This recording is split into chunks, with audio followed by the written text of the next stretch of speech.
শ্রীলঙ্কার বিপক্ষে ৩ ম্যাচে ওয়ানডে সিরিজের জন্য ১৬ সদস্যের স্কোয়াড ঘোষণা করেছে বিসিবি। দলে ফিরেছেন লিটন দাস, নাইম শেখ এবং শামীম হোসেন। মিরপুরে আছেন সহকর্মী শাহান পাপন, সরাসরি যুক্ত হচ্ছি তার সাথে। পাপন, স্কোয়াডে নতুন মুখ কাউকে দেখতে পাচ্ছেন কিনা এবং কারা বাদ পড়েছেন জানাবেন। ধন্যবাদ প্রিয়া। আসলে নতুন মুখ বলতে নতুন মুখ না, ঠিক বাদ পড়েছিলেন। দীর্ঘদিন পর দলে ফিরলেন নাইম শেখ বাহাতি, এই ওপেনার শেষ পর্যন্ত দলে ফিরেছেন। সেটা কিন্তু প্রত্যাশিতই ছিল অনেকটাই, কেননা নাইম শেখ ঘরোয়া লিগে কিন্তু টানা পারফর্ম করে যাচ্ছেন গত ৩-৪ বছর ধরে, এবং শেষ পর্যন্ত নাইম শেখের ভাগ্যের শিকে ছিঁড়ল বলাই চলে। অন্যদিকে বাদ পড়াদের ক্ষেত্রে আসলে সম্ভাবনা ছিল, কিন্তু আসলে দলে শেষ পর্যন্ত ঠাঁই পেলেন না। এদের মধ্যে আছেন নুরুল হাসান সোহান, এদের মধ্যে আছেন মোসাদ্দেক হোসেন সৈকত, এদের মধ্যে আছেন বাহাতি স্পিনার রাকিবুল হাসান। এবং এই ৩ ক্রিকেটারের বিষয়ে আসলে ভিন্ন ভিন্ন ব্যাখ্যা দিয়েছেন নির্বাচক যারা ছিলেন। প্রধান নির্বাচক ছিলেন গাজী আশরাফ লিপু এবং আরেক নির্বাচক ছিলেন আব্দুর রাজ্জাক। যদিও এই দুজনই এখনো পর্যন্ত নির্বাচকের প্যানেলে আছেন। ৩ নম্বর যে নির্বাচকটা ছিলেন তিনি আসলে নেই, ইস্তফা দিয়ে চলে গেছেন। তিনি ছিলেন হান্নান সরকার। All time Roma.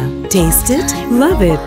যাই হোক, ফিরছি সেই কথায়, কেন তারা বাদ পড়লেন, কেন তাদেরকে দলে রাখা হলো না। নুরুল হাসান সোহানের ক্ষেত্রে যে ব্যাখ্যাটা দেওয়া হয়েছে যে দলে মাল্টিপল উইকেট কিপারের প্রয়োজন নেই, সুতরাং নুরুল হাসান সোহানকে যদি নেওয়া হয় তাহলে কোনো একজন ক্রিকেটারকে বাদ দিতে হবে। ক্রিকেটার মিনস ব্যাটসম্যানকে বাদ দিয়ে নুরুল হাসান সোহানকে নিতে হবে। কিন্তু ঘোষিত দল কম্প্যাক্ট বলেই আসলে নুরুল হাসান সোহানের জায়গা হয়নি। মোসাদ্দেক হোসেন সৈকতের কথা বলা হয়েছিল।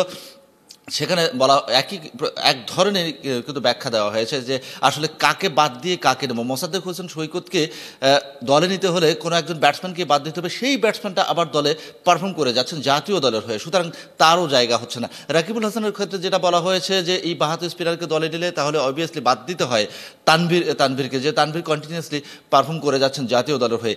এই যে ভিন্ন ভিন্ন ক্রিকেটারের ক্ষেত্রে ভিন্ন ভিন্ন কিন্তু আসলে ব্যাখ্যা দিয়েছেন তারা। তারপরেও যেটা তারা বলেছেন যে নাইম শেখের দলে অন্তর্ভুক্তি, শরীফুলকে না নেওয়া, এই জিনিসগুলো কিন্তু আলাদা করেই ব্যাখ্যা দিয়েছেন। এবং নাইম শেখের ক্ষেত্রে যেটা বলেছেন যে কন্টিনিউয়াসলি পারফর্ম করার কারণেই কিন্তু নাইম শেখকে শেষ পর্যন্ত দলে নেওয়া হয়েছে, এবং এই দলটাই তারা আসলে সেরা দল বলে মনে করছেন। প্রিয়া।